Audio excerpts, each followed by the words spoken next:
शुक्रिया रजत जी। क्या daily Hunt news, Facebook, Instagram, Snapchat और पबजी जैसे ऐप सुरक्षा के लिए खतरा हैं? क्या टिंडर जैसे डेटिंग ऐप से देश के दुश्मनों को भारत की खुफिया जानकारी मिलती है? इन सवालों के जवाब जानने जरूरी हैं, क्योंकि आर्मी ने अपने जवानों से कहा है कि वो अपने मोबाइल से 89 ऐप्स अनइंस्टॉल कर दें, क्योंकि इनसे देश की खुफिया जानकारी लीक हो रही है। आखिर आपके मोबाइल में मौजूद ऐप से सेंसिटिव इंफॉर्मेशन कैसे लीक होती है, ये जानकारी आप तक पहुंचाने के लिए हमने बहुत रिसर्च के बाद ये स्पेशल रिपोर्ट तैयार की है। देखिए।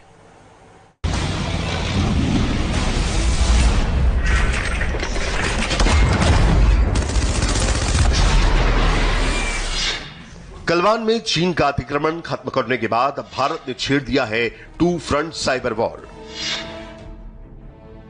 इंडिया ने चीन ही नहीं उसके गुलाम पाकिस्तान के लिए भी खींच दी है डिजिटल लक्ष्मण रेखा। 14 लाख मोबाइल फोन की ये वो संख्या है जहां से चीन पाकिस्तान के डिजिटल जासूस मार भगाए गए हैं। भारतीय सेना के इलाके में दोनों देशों की साइबर घुसपैठ हमेशा के लिए खत्म कर दी गई है। ऐसा इसलिए हुआ क्योंकि सेना ने अपने जवानों से कहा है कि वो अपने मोबाइल से 89 ऐप्स को अनइंस्टॉल कर दें। इस आदेश के साथ ही भारतीय सेना ने करीब 14 लाख मोबाइल फोन से सेंध लगाने वाले ऐप्स को बाहर कर दिया है। यही चीन और पाकिस्तान के खिलाफ भारत का टू फ्रंट साइबर युद्ध है। आर्मी के इस आदेश का मतलब है कि सीमा के साथ साथ अब पाकिस्तान और चीन भारत के साइबर इलाके में भी सेंध नहीं लगा सकेंगे। उन्हें हमारे जवानों को अपने जासूसी के जाल में फंसाने का मौका नहीं मिलेगा।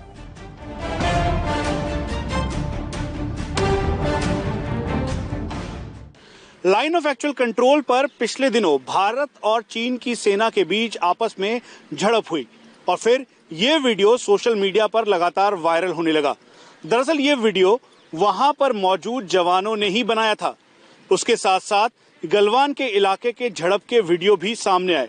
यहां तक कि बैनर ड्रिल दिखाते हुए भारतीय सेना और चाइनीज पीएलए के जवानों के वीडियो भी सोशल मीडिया पर लगातार अलग अलग प्लेटफॉर्म पर वायरल होने लगे। नॉर्थ सिक्किम के नाकुला इलाके के भी कुछ सांकेतिक वीडियो सामने आए। बस इसी के बाद भारतीय सेना ने इस ऑर्डर को निकाला ताकि एहतियात बरतते हुए चाइनीज पीएलए और साथ में पाकिस्तानी हैकर्स जो भारतीय सेना के जवानों के साथ और जो ऑफिसर्स और अदर रैंक के ऊपर नजर बनाए हुए हैं, कम से कम वो उनके ट्रैप में ना फंस पाए। भारतीय सेना ने TikTok, Facebook, Instagram, Hungama, WeChat, Weibo, QQ, Likee, Mi Community, ShareChat, Line, IMO, UC Browser, SHAREit, AliExpress, Club Factory, Baidu, CamScanner, Bigo Live, Dailyhunt, Tinder, Truly Madly, Bumble, Snapchat, Tumblr, Reddit, Song PK, Xender और समोसा जैसे 89 apps सेना में ban कर दिए गए हैं। इन प्रतिबंधित apps में से 59 चीन के हैं। भारतीय सैनिकों को न केवल ऐप्स को अनइंस्टॉल करने के लिए कहा गया, बल्कि ये भी कहा गया कि इसको डीएक्टिवेट ना करें बल्कि डिलीट करें।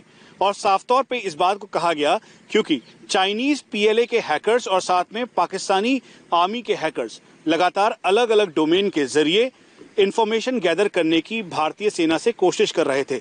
यहाँ तक कि चाहे हनी ट्रैप हो या फिर आईपी एड्रेस को हैक करना, मोबाइल डेटा को चोरी करना, इन सभी की वजह से एहतियात बरतते हुए ये भारतीय सेना के द्वारा साफ तौर पर कहा गया कि इन ऐप्स को डिलीट करें। अगर डिलीट कोई नहीं करता है तो उसके खिलाफ 15 जुलाई के बाद कार्रवाई होगी। सेना ने भारतीय सैनिकों को जिन 89 ऐप्स का इस्तेमाल बंद करने को कहा है, उनमें से 14 मैसेजिंग ऐप्स हैं, तो 4 वीडियो होस्टिंग ऐप हैं। मतलब जहां आप वीडियो अपलोड कर सकते हैं और देख सकते हैं। 3 ऐप ऐसे हैं जिनके जरिए कोई डिजिटल जानकारी शेयर की जा सकती है। प्रतिबंधित ऐप्स में पबजी और 5 गेमिंग ऐप्स हैं, तो टिंडर, टम्बलर और बम्बल जैसी 15 डेटिंग ऐप्स हैं। अब सेना में ऐप्स के डिजिटल अतिक्रमण के खिलाफ इस सफाई अभियान की वजह भी समझिए। ऐप्स असल में देश की सुरक्षा के लिए बहुत अहम खुफिया जानकारी लीक करने का जरिया बन चुके थे। पाकिस्तान की खुफिया agency ISI Facebook Instagram, Tinder, Tumblr जैसे ऐप्स के जरिए सेना के अधिकारियों, जवानों को हनी ट्रैप कर रही थी।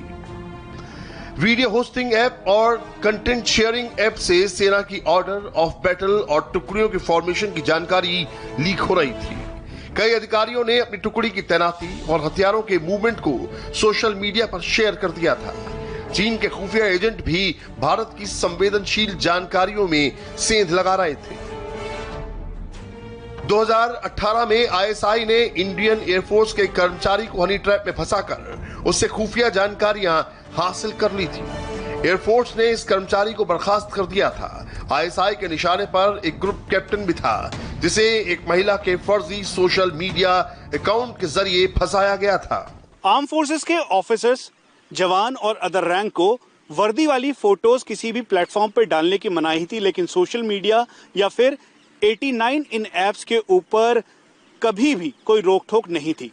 लेकिन इसके पीछे की मुख्य वजह ये निकली कि ये चाइनीज स्पॉन्सर्ड ऐप्स हैं, उसके साथ साथ इनका इंटरनेशनल डोमेन है और यही वजह है कि कोई भी भारत का कानून इनके ऊपर नहीं लगता।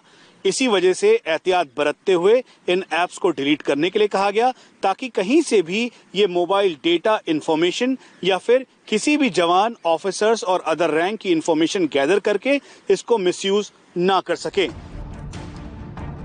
चीन और पाकिस्तान के खिलाफ टू फ्रंट साइबर युद्ध की शुरुआत सेना ने पहले ही कर दी थी। इसीलिए सेना के हेडक्वार्टर और अधिकारियों के पेन ड्राइव के इस्तेमाल पर रोक लगी। मिलिट्री से जुड़ा कोई भी व्यक्ति पेन ड्राइव इस्तेमाल नहीं कर सकता। व्हाट्सएप पर कोई आधिकारिक जानकारी साझा नहीं की जाती और अब हर तरह के सोशल मीडिया प्लेटफॉर्म से रक्षा संबंधी अधिकारियों और सैनिकों को दूर रहने का आदेश दे दिया गया है। पिछले 2-3 वर्षों में भारत के सुरक्षा बलों पर चीन और पाकिस्तान के साइबर हमले बहुत बढ़ गए थे। तीनों सेनाओं की गोपनीय जानकारियां चीन और पाकिस्तान चुरा रहे थे। इसे रोकने के लिए देश की तीनों ही सेनाएं लगातार कदम उठा रही थीं। 2015 से 2017 के बीच सैन्य बलों की हनी ट्रैपिंग के 5 मामले सामने आए थे। इनमें से 4 मामले थल सेना से और 1 वायु सेना से जुड़ा था। इसी साल फरवरी में ही नौसेना में पाकिस्तान की खुफिया घुसपैठ का पता चला था, जिसमें नेवी के 13 सदस्यों को गिरफ्तार किया गया था। ये लोग सोशल मीडिया ऐप्स के जरिए पाकिस्तान को देश की संवेदनशील जानकारियां लीक कर रहे थे। इस जासूसी रैकेट के पकड़े जाने के बाद इंडियन नेवी ने फेसबुक जैसे तमाम सोशल मीडिया के इस्तेमाल पर रोक लगा दी थी। साथ ही अधिकारियों, कर्मचारियों को निर्देश दिए गए थे कि वो संवेदनशील ठिकानों पर स्मार्टफोन लेकर न जाएं। वजह यह थी कि इन स्मार्टफोन में मौजूद चीन के ऐप्स उस जगह के बारे में जानकारी हासिल कर सकते थे। आईएसआई अगर भारतीय सैन्य बलों को सोशल मीडिया के जरिए हनी ट्रैप में फंसा रहा था, तो वहीं चीन भारत में डिजिटल घुसपैठ कर रहा था। चीन की मिनिस्ट्री ऑफ सिक्योरिटी भारत की सुरक्षा में सेंध लगा रही थी। ये ऐप्स दरअसल चीन के जासूस थे और भारत में ये चीन के लिए जासूसी कर रहे थे। चीन को भारत में अपने लिए जासूसी कराने के लिए किसी को भेजना भी नहीं था और इन ऐप्स के जरिए तमाम जानकारी चीन तक पहुंच रही थी। चीन की इसी साइबर घुसपैठ को रोकने के लिए सरकार ने 59 ऐप्स पर पाबंदी लगाई। सेना ने जिन 89 मोबाइल ऐप्स को अपने जवानों को अनस्टॉल करने को कहा, उनमें सरकार के प्रतिबंधित किए हुए 59 चाइनीज ऐप्स भी हैं। लेकिन सेना ने जिन 89 ऐप्स को इंस्टॉल करने को कहा, उसमें एक भारतीय ऐप डेली हंट भी है। इस नाम ने कई जानकारों को चौंका दिया। डेली हंट एक न्यूज गैदरिंग और कंटेंट शेयरिंग ऐप है जो भारत की 14 भाषाओं में 3000 से ज्यादा कंटेंट प्रोवाइडर की सेवाएं अपने प्लेटफॉर्म पर देता है। इसकी मालिक एक भारतीय स्टार्टअप कंपनी वर्से है। वैसे तो इसे न्यूज हंट के नाम से 2009 में लॉन्च किया गया था। 2011 में इसे वीरेंद्र गुप्ता की स्टार्टअप कंपनी वर्से ने खरीद लिया था। डेली हंट की कहानी भारत में स्टार्टअप की कामयाबी की सबसे चमकती मिसाल है। केवल 6 साल में ही इसके यूजर्स की संख्या 25 करोड़ तक पहुंच गई है। इसके यूजर औसतन 24 मिनट प्रतिदिन इस पर समय बिताते हैं। डेली हंट ने कंटेंट दिखाने के लिए पिछले ही साल डिस्कवरी से भी करार किया है। डेली हंट भारत के बहुत से मोबाइल यूजर्स के लिए खबर का सबसे बड़ा सोर्स बन चुकी है। इसकी सबसे बड़ी खूबी यह है कि अंग्रेजी के अलावा भारतीय भाषाओं में भी समाचार उपलब्ध कराती है। साथ ही साथ डेली हंट रियल टाइम मनोरंजन का कंटेंट मुहैया कराने के लिए भी कोशिश कर रही है। आज की तारीख में डेली हंट केवल भारत में ही टॉप न्यूज ऐप नहीं है। डेली हंट इस समय दुनिया के 19 देशों में नंबर 1 ऐप बन चुकी है।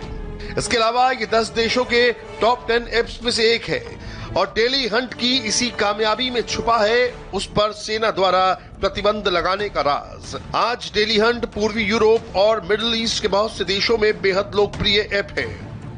इसके लोकल डेटा इन देशों में भी स्टोर हो रहे हैं जिन्हें पाकिस्तान और चीन एक्सेस कर सकते हैं।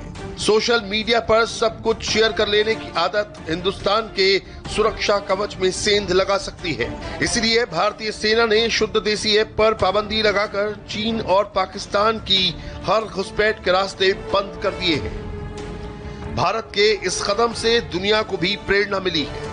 अपनी साइबर संप्रभुता के लिए भारत ने ये जो सख्त कदम उठाया है उसने कई देशों को ये हौसला दिया है कि वो चीन के साइबर अतिक्रमण के खिलाफ कार्रवाई करें।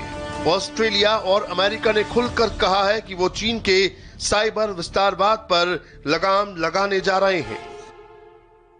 With respect to TikTok, I want to put it in the broader context. जहां तक टिकटॉक की बात है तो मैं इसे बड़े स्तर पर देखता हूं। हम इस बात की लगातार समीक्षा कर रहे हैं ताकि अमेरिकी नागरिकों की प्राइवेसी की रक्षा कर सकें और उनकी जानकारी को सेफ बना सकें।